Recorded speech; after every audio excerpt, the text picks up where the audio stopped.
It was a warm, sunny morning in his small house at the other side of the wood. Mr. Tickle was asleep. You didn't know there was such a thing as a tickle, did you? Well, there is. Tickles are small and round, and have arms that stretch and stretch and stretch. Extraordinary long arms. Mr. Tickle was fast asleep. He was having a dream. It must have been very funny dream because it made him laugh out loud and then woke him up. He sat up in bed, stretched his extraordinary long arms, and yawned an enormous yawn. Mr. Tickle felt hungry, so do you know what he did?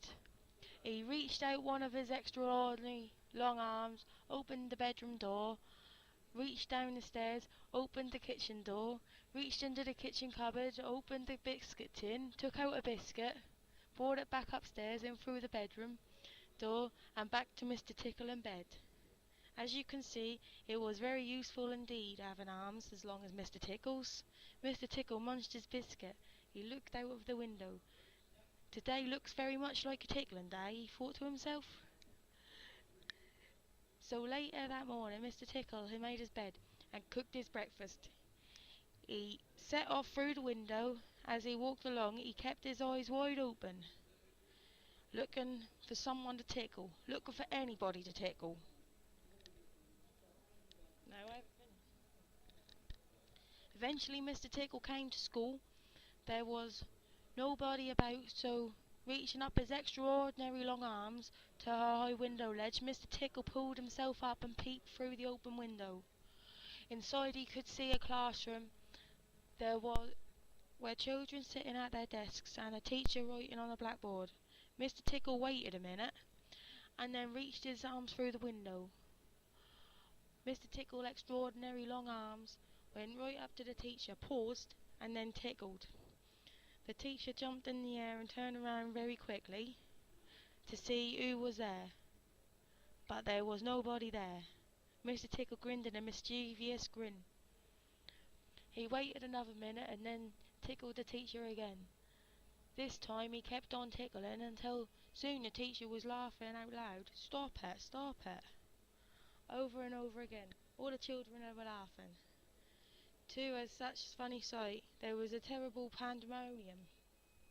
Eventually Mr. Tickle thought that he had had enough fun, so he gave the teacher one more tickle for luck, and then very quietly brought his arm back through the open window. Chuckling to himself, he jumped down from the window, leaving the poor teacher to explain what it was all about, which of course he couldn't. Then Mr. Tickle went to town, and what a day Mr. Tickle had. He tickled a policeman on traffic duty at the crossroads in the middle of the town. It caused an enormous traffic jam. I tickled the greengrocer just as he was piling up his apples neatly in the shop window. The greengrocer fell over backwards and the apples rolled all over the shop.